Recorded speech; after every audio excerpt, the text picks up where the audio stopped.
The next track on the record after Harder Armies, the third track, is called St. Paul Missionary Baptist Church Blues. And it kind of, in a way, is like a historical poem, I guess. At least the story aspect of it, the story the author is telling. And it comes from a place in Grand Rapids. Grand Rapids is a very religious town, a very conservative, Christian Reformed Dutch area. And there's really, like, people joke about it being Jerusalem. There's churches on almost every street corner.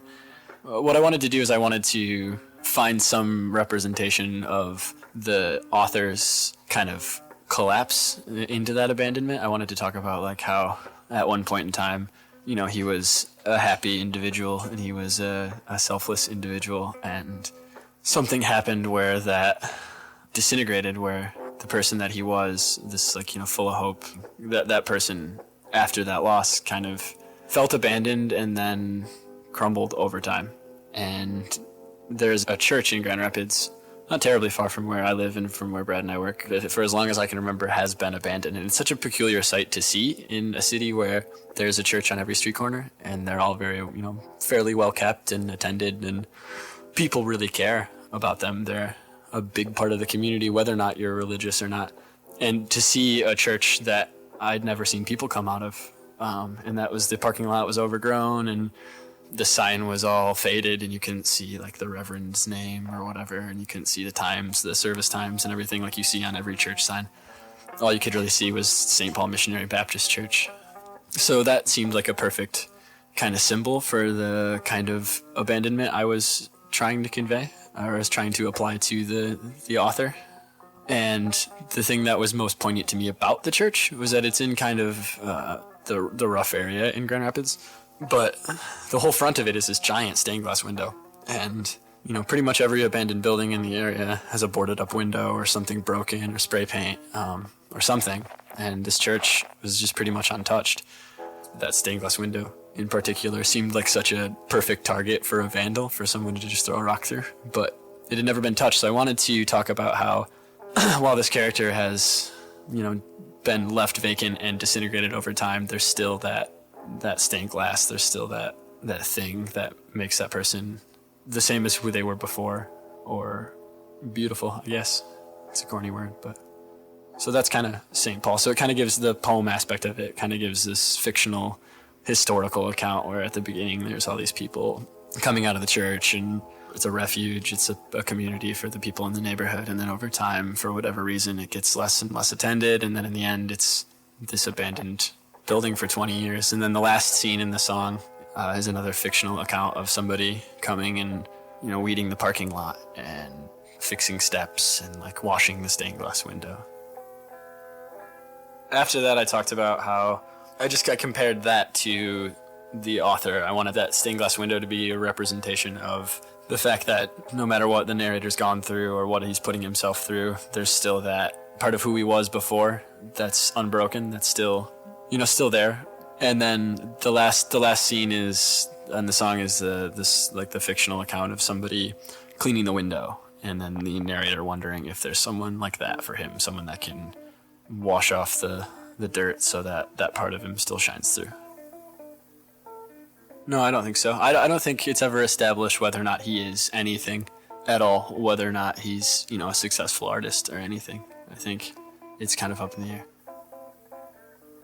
I think he is searching for some sort of salvation. He's searching for some sort of purpose, and I think that's part of the reason why I wanted to choose a religious symbol to represent that, is because I wanted to kind of take these different things that people use to justify their existence and place them in the songs as kind of maybe not like a very direct, this is going on kind of statement. Like, I didn't want it to be too obvious, but I think a lot of the songs deal with the author character discussing something that gives another person purpose. You know, like in Harder Harmonies, it's playing music that gives the character purpose, and then in this, it's the church that gives all of these people purpose. It gives all these people from the neighborhood a reason to be, you know, a reason to feel good about being alive. So I think it's not necessarily that it's specifically looking for God or any one thing, but it's just kind of to point out different things that people use for themselves that he's, to this point, been unable to find. I think the comparison between artist and church is, can be very accurate. I think the thing, and I'm not a religious person, and I'm not someone who completely condones organized religion, but not one who completely condemns it either.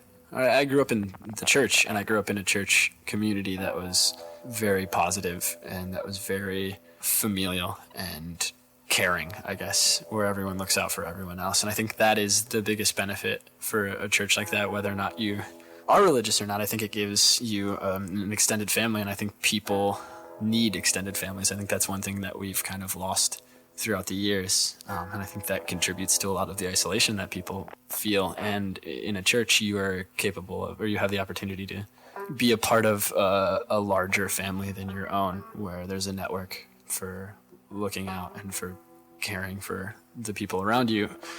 And I think in some ways art is the same way, in that maybe not in that exact way, but it also, from at its base, it's expression and it's creation and it's belonging to a creative community, and it decreases a sense of isolation that gives you a purpose, I guess. And yeah, in the same way that a church, in the same way that religion does, or that a church family does.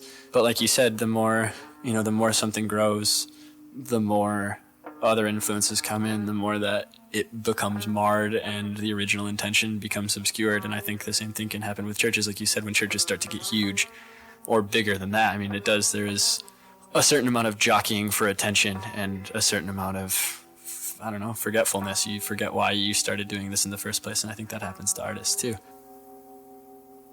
And I think that when we were writing this song, when I was writing the lyrics to this song, I thought more of this particular church being a very close-knit community and being kind of a refuge. And I think people are going to probably feel uncomfortable in some ways because I'm talking about a church and I'm talking about God.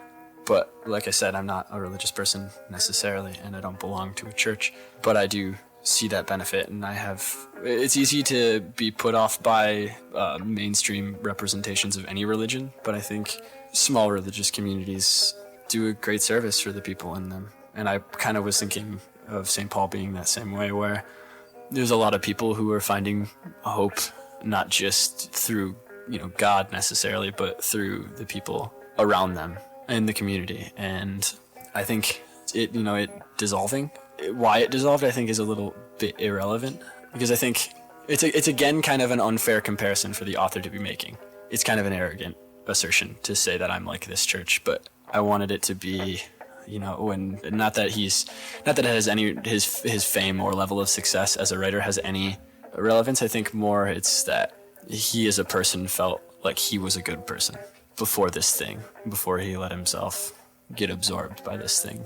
And then it's him wondering at the end whether or not there's still that stained glass beneath all the months or years or whatever of trouble, I guess.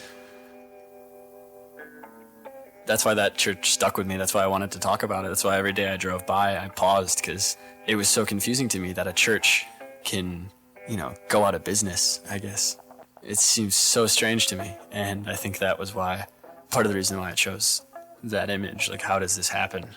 And it was kind of, once again, that slight arrogance in the author being like, how did this happen to me, I guess.